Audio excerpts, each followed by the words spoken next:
What is going on, everyone? Welcome back to the Mock Draft Guy YouTube channel. Today, we are doing a two-round mock draft. This one will be no trades. So, believe it or not, maybe you guys do mock drafts out there, but it is significantly easier to get one of these videos done when we do not do trades. But this one's going to be super fun as well. I haven't done one of these in a couple weeks. I figured I'd give you guys Christmas. Now it's after New Year's, one more week of the NFL season remaining. So I would like to do, I'm not going to make any guarantees. I would like to do a 7-round mock draft after the regular season because I won't be doing mid-week mock drafts anymore after next week. It will be full 7-round team mock drafts for every team that basically their draft positioning is all guaranteed. It's all confirmed. Obviously, I go in order of pick. So the first one will be the Chicago Bears because the Bears do own the first overall pick. Or I might do the Carolina Panthers really because that's technically their pick. I haven't made the decision. So look out for all of those. This is the third year that I will be doing them. I do all 32 teams. I'm going to try and do them a lot quicker this year. Usually it takes me up until like a month before the NFL draft to get all those videos done. I'd like to get them out and finished by maybe the week after the Super Bowl this year. So really looking to buckle down and get some of these done, but I'm super excited about this mock. Like I said, no trades, so we are going to be taking basically the best player available at every single pick. So before we get into this, please, if you like the video, please leave a like, please subscribe to the channel if you haven't. Rolling right into the NFL draft and past the NFL draft. We will be doing content all year long.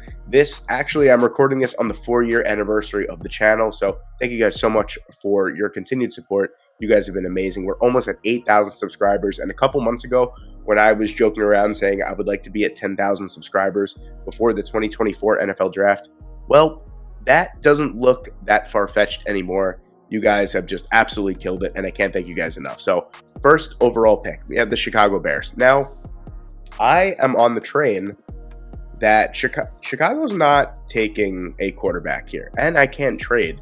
So obviously, these first 5 picks, I'd say, or 5 or 6 picks, whatever it may be, are going to be pretty straightforward for the most part. But this pick has to be Marvin Harrison Jr. if I'm not trading here. I don't think it's going to be Caleb Williams. Matt Eberflus is coming back. You have to assume Ryan Poles is coming back. The locker room loves Justin Fields. You're not going to lose your entire locker room over trading your quarterback. I'm sorry, you're just not, because you're going to lose a lot more than just Justin Fields. So I don't think for a rookie season, I don't think that Caleb Williams is a massive step up over Justin Fields just yet. And also, the Bears aren't that great at developing quarterbacks. You got a good thing going for the most part with Justin Fields. Yeah, he's still hit or miss for the most part, but he's been playing some really good football since I think like week 7. He was injured for a little bit as well, but he came back and he's still playing good football. And he's got the Bears to a very respectable record right now as well. He's playing good enough football paired with good defense where this could be sustainable over a 17-game season if they start out as good as they've been playing.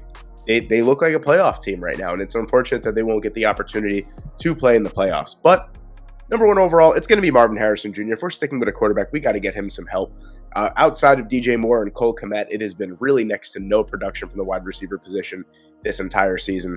You got to get MHJ. He is the best player, in my opinion, in the entire draft, and one of 2 players in the entire draft that I believe are generational. Number 2 overall, Washington. Pretty simple. Caleb Williams is on the board. That's a no-brainer. It's no disrespect to Sam Howell. It's really not. But when you have the opportunity to upgrade the quarterback position to this magnitude without having to give up any assets, anything like that, I mean, it's got to be a no-brainer at that point, right? Caleb Williams is the number 2 overall pick. Don't know if I have to do that much explaining for this pick. And then the next pick as well, New England at number 3. You have to assume a lot of people are thinking, oh, their thought process is brainwashed by the Patriot way and Bill Belichick.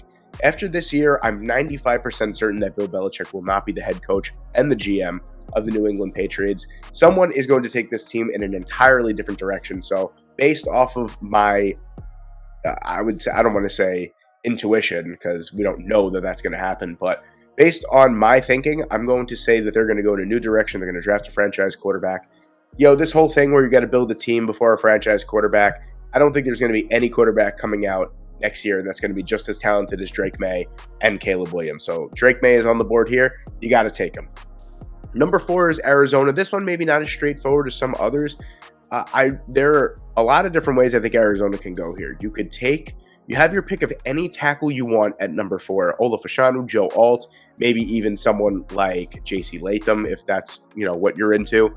I'm going to hold off on that. Kind of the same thing with Brock Bowers. I don't really think it makes sense, especially with how amazing Trey McBride has been since he's come back from his injury. Quarterback doesn't make any sense here as well.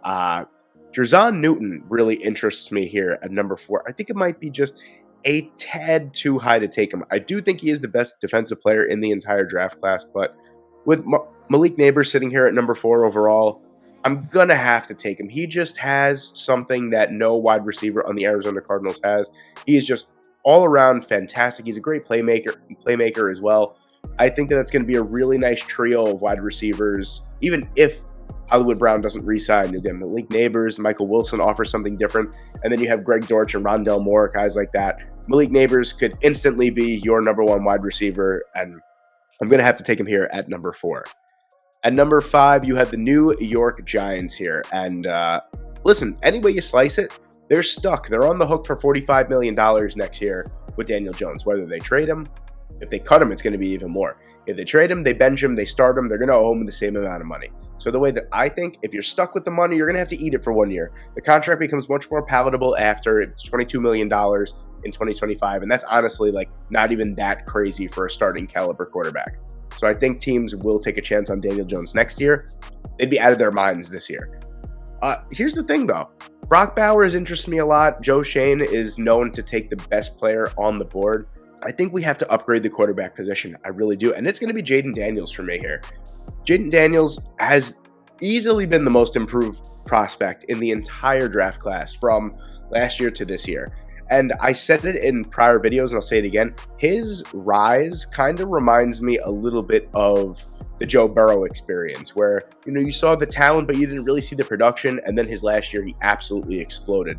And that's what we're seeing with Jaden Daniels. He's been incredible this entire season. I think he solidified himself as a top 10 pick here. And the Giants get a new franchise quarterback. The Chargers at 6. I could go corner here. Kool-Aid McKinstry, Terrion Arnold, Nate Wiggins. These are guys that I kind of like that fit the scheme. But Brock Bowers is on the board. And you got to get Justin Herbert some help in that offense. It's got to be Brock Bowers. He's a massive upgrade over Gerald Everett, Donald Parham as well. Parham's a good blocking tight end as well. He offers something in the receiving game. But, I'm not going to not take Brock Bowers because of Donald Parham and Gerald Everett. So Bowers is going to be the pick for me. He could easily be that new Weapon X for the LA Chargers with Keenan Allen getting up there in age, Mike Williams made out of glass bones and paper skin, and Quentin Johnson running off the line of scrimmage in quicksand. You have to figure that Brock Bowers could easily be the number 1 target going into the year. And then at number 7 here, these next 2 picks, pretty easy for me. Joe Alt is probably going to be the pick here for me. I think he is the first tackle off the board. Here's the way that I break it down. It's very 1A, 1B with Olaf Ashanu and Joe Alt. For me, Joe Alt is the more technically refined prospect, both in pass protection and run blocking. Not only that, I think that he is the more pro-ready player. With Olaf Ashanu, you get the tremendous athletic upside. You get a ceiling that's probably higher than Joe Alt. He's a tremendous pass blocker. He's not all there yet as a run blocker, though. So that's kind of the difference for me, whereas Joe Alt is someone who's just going to be really, really good in any facet of the game. He's a former tight end. He's a former quarterback. Probably the most athletic player. I'll go as far as saying, due to size, 6'8", 322 pounds, he's probably the most athletic player in the entire draft class. He's a superb athlete. He's an incredible blocker, and he'd just be an instant upgrade over anyone that Tennessee has to offer. And then the same thing goes with the New York Jets here at number 8. My New York Jets. Olaf Ashanu's on the board. It's a heartbreak that Joe Alt doesn't fall to them, but I think Olaf Ashanu in his own right is a absolutely fantastic prospect as well. You really don't lose too much going from one. It's like, oh boy, I didn't get Joe Alt, so I'll get Olaf Ashanu. It's like, what are you talking about? Like, Olaf Ashanu was my tackle number 1 last year. So he comes back. Usually, sometimes you don't see that. You don't see a player that can go that high the year prior, come back and improve his draft stock from the year prior. You don't see that too often. Sometimes it's the opposite. Sometimes it's a disaster. But Olu Fashanu just solidified the fact that he is a top 10 prospect. At number 9 here, you have the Atlanta Falcons. So pretty straightforward. I mentioned this before. There are no trades. I think this pick has to be Michael Penix Jr. here. I think Michael Penix Jr. has solidified himself as quarterback 4 after the incredible performance against Texas now. I know what everyone's going to say. He's got the best wide receiving core in the country. He's got a great offensive line. He's not going to have all day to throw in the NFL. My comeback to that is that beautiful pass to Rome Odunze on the sideline with a defender right in his face. He does, listen, if the roles were reversed, if he stood in the pocket for 4, 5, 6 seconds and then was throwing incomplete passes, was throwing interceptions, you'd say, my God, this guy sucks because he's got all day and he can't hit an open receiver or he can't make a good throw. He's standing in the pocket and he's making some throws that we haven't seen in a really, really long time from the quarterback position. He has some of the best ball placement and arm strength I've seen in the class. I think it's a no-brainer if you're Atlanta. You have to get away from the Desmond Ridder experience. It's going to be Michael Penix Jr. for me here. I think Penix Jr., to me, is still a top 10 talent. I think that if he could just come back from the medicals with a clean bill of health, he's got 2 years straight with not missing a single game due to injury. I think he'll be okay. And I think that's the one thing that's kind of a red flag for a lot of these teams is the injury history. But I think that if he comes back with a clean bill of health, he's going to be someone that teams are either going to be trading up for or drafting inside the top 10. Michael Penix Jr. is the pick here for me. At number 10, the Chicago Bears. And I so wanted to take Jarzon Newton here. I think edge is a little bit more of a priority than interior defensive line. So Laiatu Latu is on the board here.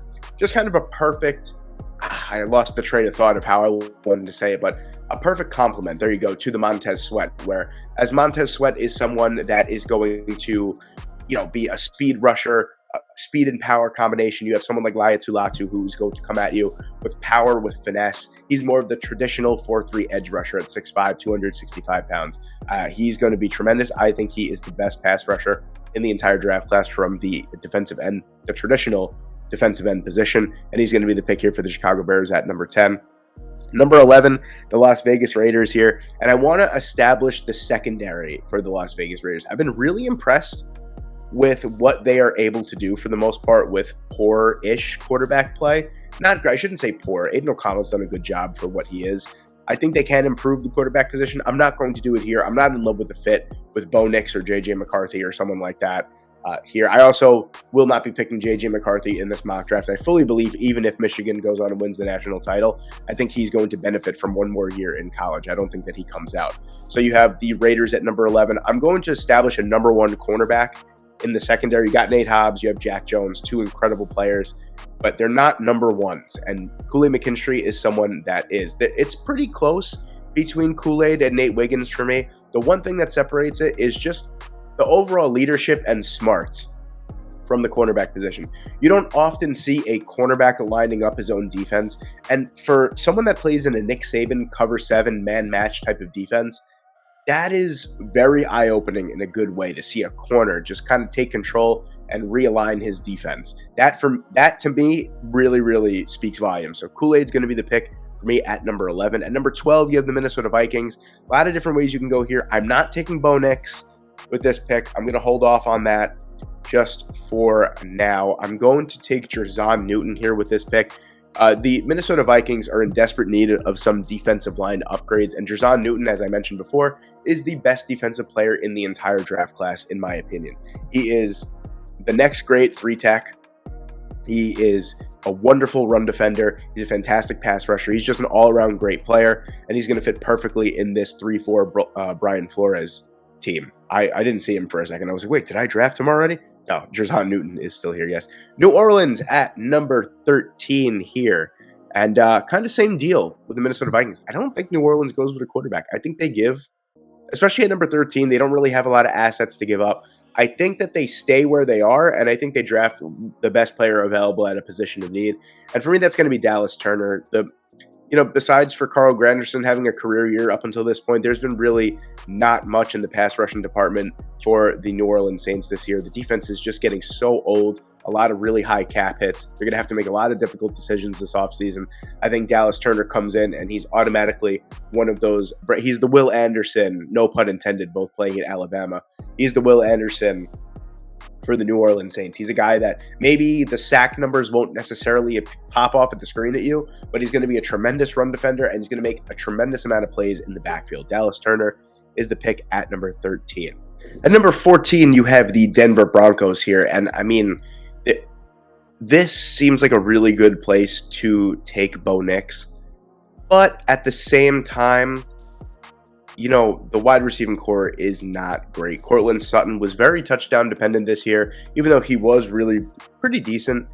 You know, Marvin Mims barely got on the field as it is. Jerry Jeudy has just been such a disappointment. I think that Jerry Jeudy, it's going to be either one or the other. Jerry Jeudy or Courtland Sutton is going to be off the roster next year. So, you know, I think wide receiver, with the guys that are on the board, they got their pick of the litter, essentially, here at number 14. I got to take a wide receiver. Rome Odunze is on the board. It seems like an absolute no-brainer for me here. I don't know exactly what Denver's going to do with the quarterback situation now that Russ is basically as good as gone at this point. I don't know what they're going to do, but their team is not terrible. They currently sit 8-8, I believe. They are out of playoff contention, but they're really not bad. They do need some offensive weapons. I'm going to take Rome Odunze here at number 14 to the Denver Broncos. At number 15, this is where Bo Nix comes off the board, because you have to figure that Seattle's season has been a really big disappointment. They were expecting, of course, with the contract that they gave him, they were expecting much bigger things out of Geno Smith this year, and then you have Drew Lock going in there and winning games. I don't know. I don't know if they're eliminated from postseason contention or not. I think they are. I could be wrong on that. Either way, it's been pretty disappointing. With the talent that they have up and down the roster, you'd think that they'd be better than they are. Injuries played a big part in it as well up until this point, but Bo Nix is going to be the quarterback of the future. Like I mentioned a bunch of times before, the 3-year, $105 million contract that Geno Smith signed, $51 million of that was gone after this year. So most of the guaranteed money is out of the way. You know, that's someone that if Bo Nix is not ready to start, he could still start. I'm more than confident in having Geno Smith start a game or two, or even half the season, whether that be, or he's still getting paid. That's, you know, he's a really good backup to have. Drew Lock, unfortunately, might be the odd man out, but Bo Nix is going to be the pick for me at 15. At 16 here, I got to go with some offensive line help for the Cincinnati Bengals. I like defensive tackle as well. You know, it's funny, as the weeks go on, I stray more and more from the wide receiver pick. I think that's something that gets addressed later on. You know, they also have Charlie Jones waiting in line as well, a pretty exciting prospect out of Purdue last year. Leonard Taylor interests me a lot here, so just Devondre Sweat and Byron Murphy. Going to go a little bit of a different direction here, though. I'm going to take Talisi Fuaga out of Oregon State. I just think with, you know, Jonah Williams being a free agent, and then next year I believe it's Ted Karras being a free agent, and Alex Kappa. These are tough decisions that the Cincinnati Bengals are going to have to make, because they are going to have to start paying a lot of superstars a lot of money. Joe Burrow's contract is going to start to eat away. They got to pay Jamar Chase as well. They're probably going to pay Trey Hendrickson.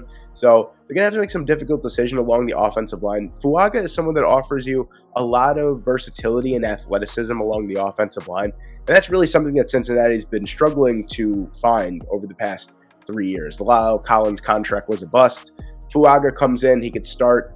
He's probably going to start on the right. He could start at guard as well. He offers you so much that I don't think Cincinnati can pass up. 17 here for the Arizona Cardinals. Now, there's some nice corners on the board here. Nate Wiggins is super tempting to me here. Cooper DeJean as kind of like a Swiss Army knife. We'll get back to him in a minute. Even Terrion Arnold, but I'm going to go a different way only because of the depth from the cornerback spot. You got guys in the second round, you know, Quinyon Mitchell, Kalen King, Denzel Burke, even guys later on, Kalen Carson, Chris Abrams, Drain, Ennis Rakestraw Jr., guys like that.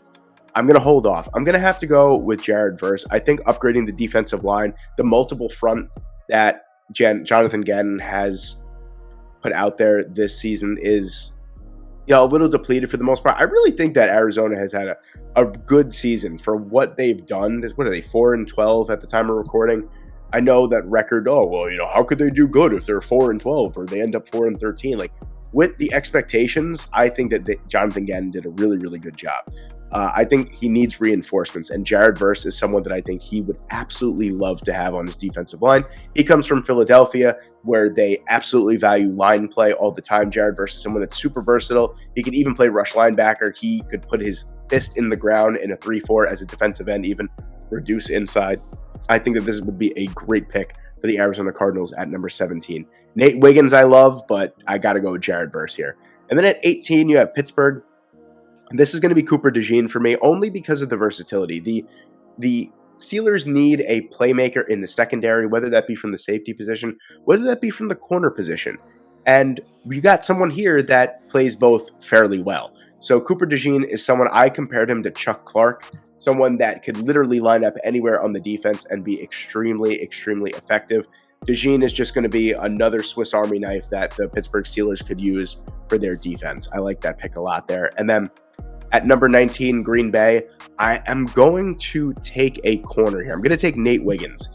I really think that this whole suspension thing and the fact that I think Jair Alexander is due like an $8 million roster bonus the day that the new league starts. I don't know if we see Jair Alexander in a Packers uniform anymore. And they do need secondary up. Also, Nate Wiggins, a lot of sense to me here. That's who I'm going to take. Even if Jair Alexander comes back, I think they could use an upgrade at corner. Eric Stokes is cool, but he could just never stay healthy at this point. Nate Wiggins is going to be the pick here for me. That would be a dope duo right there. You got Nate Wiggins on one side, Jair Alexander, but there's just so much uncertainty surrounding him and his antics, and Joe Barry sucking as a defensive coordinator. There's just a lot going on the defensive side for the Green Bay Packers. At number 20, you have Tampa Bay. Now, with Jared Verse off the board, with Nate Wiggins off the board, I like Braylon Trice a lot here. I'm not the biggest fan of Chop Robinson, I'll be honest with you guys. JTT is another really solid player here. They do need a pass rusher, but Yaya Diaby has been really good this season. So has Kalijah Kancey.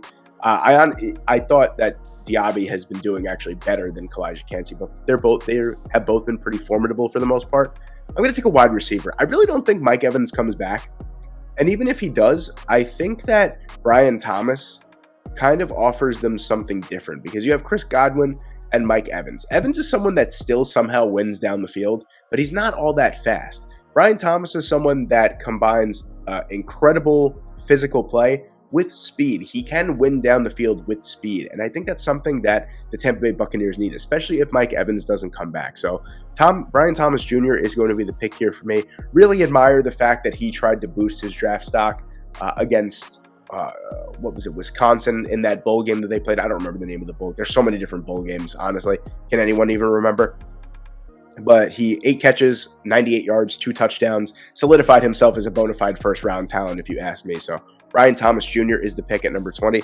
At 21 here, going to go with Adonai Mitchell for the Indianapolis Colts. Kind of same deal that I just mentioned with Tampa. I'm going to mention with Indianapolis. You got Josh Downs, who's that speedy, shifty wide receiver in the slot. You have Michael Pittman Jr., if he resigns, which I think he will, is that big possession receiver, that big target guy. And then you don't really have much that can win down the field. Alec Pierce is whatever. I think he's a fine wide receiver 4, but he's not someone that I'm convinced could go out there and continuously win down the field. And that's Adonai Mitchell. You got someone that's going to run in the 4.3s. That's 6'4", 205 pounds. He played really good against Washington as well. I know he only had like 4 catches for 32 yards, made a really nice contested touchdown catch as well. I think he's going to be a superstar in this league. We haven't seen him at his best yet. We haven't seen this peak. And I'm really big in drafting players that we haven't seen their absolute best yet. And you have to think that we haven't seen the best of Adonai Mitchell just yet. At number 22, you have Jacksonville. This is going to be I think Calvin Ridley has been a massive disappointment this season for the Jacksonville Jaguars. I really do. I don't know if he comes back. I think he, explores future endeavors for the most part. Even if he does come back, I still think wide receiver could be in order here. Now, the interior of the offensive line, offensive line could use an upgrade. So can the defensive line. But I'm going to say screw that, and I'm going to take Troy Franklin, someone that I've been super high on for a really long time. Troy Franklin gives me CeeDee Lamb vibes. He really does. His route running ability, his ability to just kind of win purely off of, he's not going to be the fastest receiver out there. He's going to be fast, but he's not the fastest receiver out there. He just wins off of his route running ability, off of his speed, his believability as a route runner is key as well. Catches pretty much everything that comes his way. He's a fantastic wide receiver, and for an offense that you got to think has been very, very disappointing this year, Troy Franklin offers something that they currently do not have. The LA Rams at pick number 23. Congratulations to the LA Rams for clinching a playoff spot seemingly out of nowhere, even though I was on record in my prediction saying don't be surprised if the LA Rams are a wild card team. I'm going to take my victory lap on that one. I'm going to take J.C. Latham here. I think the tackle position is something that could really use an upgrade. Matthew Stafford's been playing some excellent football this year, but if he is hell-bent on continuing to play football, you have to protect him. And J.C. Latham has been unbelievable. I mean, if you watch his highlights against Michigan, he is just bullying guys, especially in run defense. Kyron Williams looks like a budding superstar in the NFL.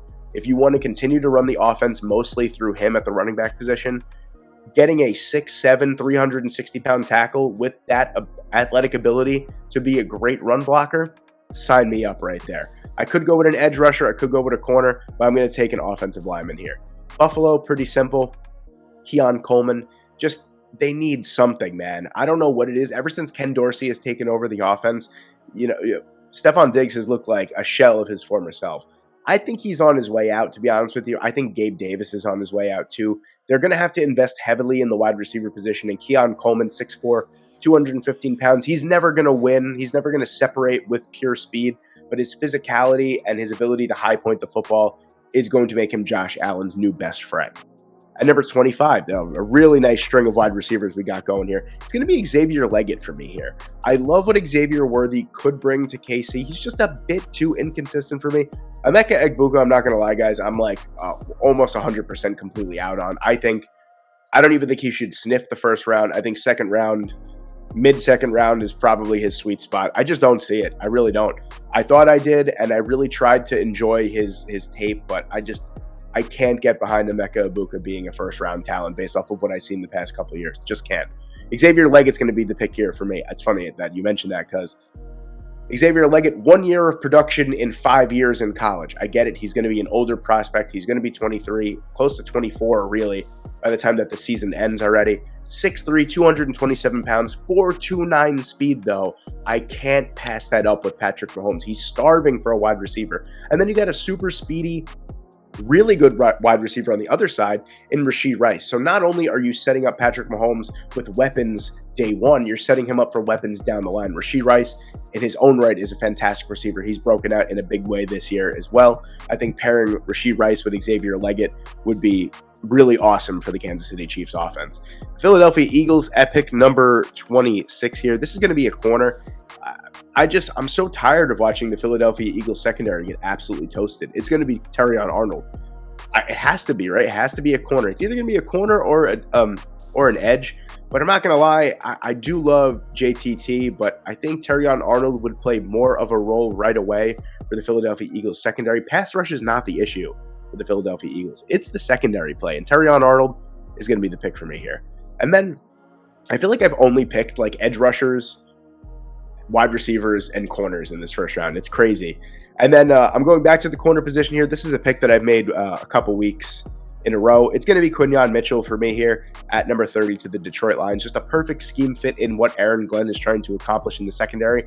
And he's a bona fide cornerback number 1 as well. That's what the Detroit Lions defense is really, really lacking in. I would say really the only 2 holes on this entire roster is the defensive line and corner. You could use another wide receiver. They could use a backup offensive lineman, but those aren't necessities. Upgrading the cornerback position and the defensive line has to be first and foremost for this Detroit Lions team if they want to continue, improving after this year. Quinyon Mitchell, the pick for me. At number 28, the Houston Texans here. Got to go with Braylon Trice. I just think, I know edge really isn't the biggest need for them, but with all the free agents that they have, even if they bring back Jonathan Grenard, now you're looking at Jonathan Grenard and Will Anderson on either side and not much depth behind that.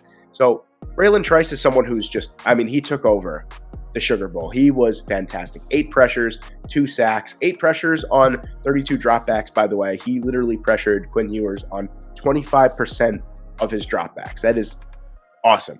Braylon Trice is going to be the pick here for me. 6'4", 272 pounds, just an absolute wrecking ball. And he plays a lot inside too, which is what I like, because you have Will Anderson Jr. that's really playing as your kind of like, I don't want to say speed rusher, but he's like kind of sort of your speed rusher. He's your fastest defensive end. And then Braylon Trice is someone who's not going to blow you away with his speed, but his power and his relentlessness offers a really nice complement to each other. So I'm going to go with Braylon Trice here at 28. 29. This pick's going to be Troy Fautanu. He's listed as a tackle. I think he plays guard or even center for the Miami Dolphins. The tackle position for the most part is locked up right now. Austin Jackson just signed a nice 3-year extension. Teron Armstead, if he wants to continue to play, is probably going to still play out on the left. Fautanu is someone that I think, because Tua is a left-handed quarterback, he could play left tackle. He's not protecting the blind side. He doesn't really have the frame for it, but he's playing good at the tackle position in college, so there's no reason why they can't try him there. He's just a really good piece that you could put all along the offensive line.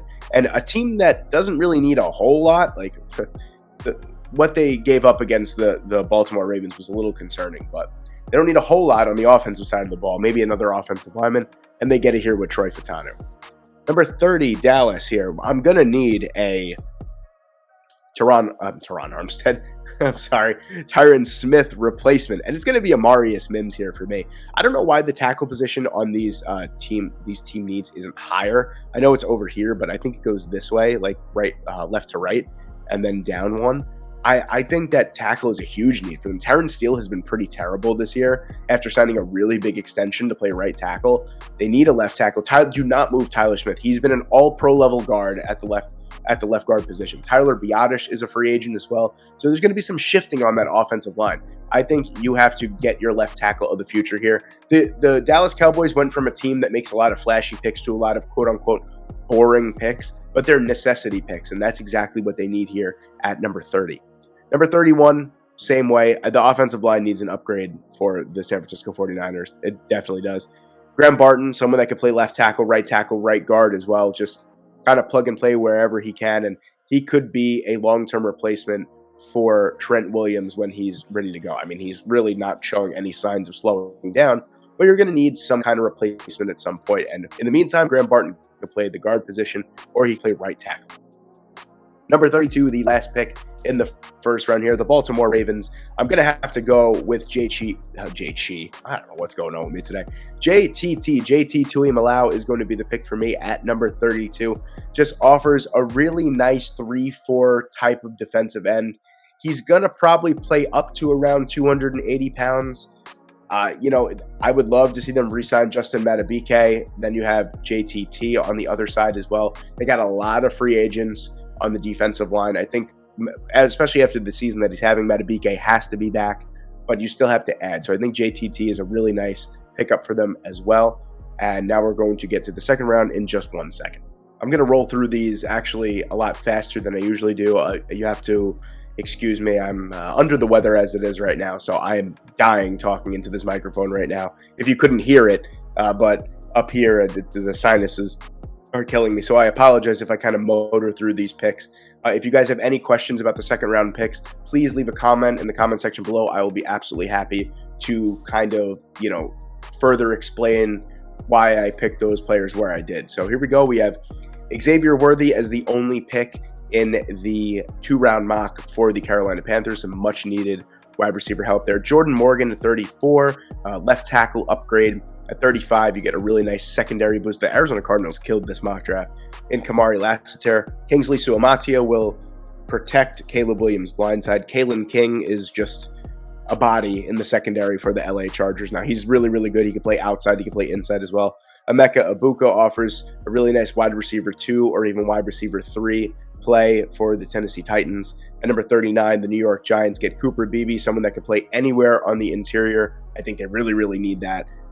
Maybe they move him. Maybe they move him to right tackle and they put Evan Neal inside at right guard. Maybe, but you need the bodies to actually move people around. Cooper Beebe is that guy for me there. At number 40, you have Patrick Paul, a new left tackle of the future for the Green Bay Packers, another team that absolutely murdered this mock draft. Chop Robinson at 41 for the Washington Commanders. Number 42, T'Vondre Sweat, one of my favorite players in the entire draft class, solidifies that defensive line for the Las Vegas Raiders. Cam Kinchens is the pick for me. My favorite safety in the entire class, an absolute beast, is the long-term Harrison Smith replacement. Leonard Taylor offers some really nice versatility on the defensive line for the Atlanta Falcons, where they desperately need some pass rushing upgrades. Tyler Guyton takes over that right tackle position with absolute ease, or left tackle, whatever the New Orleans Saints need, but they need something. 46, Denzel Burke offers a really nice tandem with Deonte Banks. I don't think that the New York Giants necessarily desperately need a corner, but I think that Denzel Burke still being here kind of justifies taking him, and you kind of figure out what you do with him after. He's a tremendous player in his own right. Chris Jenkins is the long-term DJ Reader replacement at 47 for the Bengals. Kieran Amagaji is the long-term replacement for Lane Johnson or Jordan Mailata, whichever you guys prefer, but he is tremendous. 99. He has arm length in the 99th percentile for the position. He literally has insanely long arms. It's so funny to watch people try and rush against him. Zach Frazier is the first pure interior offensive lineman off the board at number 49. He's going to be a very nice pickup for any team that drafts him. It just so happens to be the Steelers. They find their center of the future. Jeremiah Trotter, an undersized linebacker, will take over for Denzel Perryman. Blake Cashman is playing all-pro football, which I never thought I'd say in my life as a Jets fan. Denzel Perryman is the odd man out in Houston. Jackson Powers Johnson is the pick at number 51 for me. Tampa Bay really needs some upgrades on the interior offensive line. Ryan Jensen is probably going to retire. Aaron Stinney is a free agent. Their interior offensive line is an absolute mess. Tyleik Williams offers a real nice upgrade next to Rashawn Gary and Kenny Clark for the Green Bay Packers. Byron Murphy, kind of same deal here. Just a beast of a defensive lineman, while T'Vondre Sweat was the big was he the college football defensive player of the year? No, he was the Big 12 defensive player of the year, and Byron Murphy was the Big 12 defensive lineman of the year. So pretty funny how that works. One guy won it and he didn't win both, but Byron Murphy is incredible, offers a really nice, upgrade on that defensive line. Ennis Rakestraw Jr.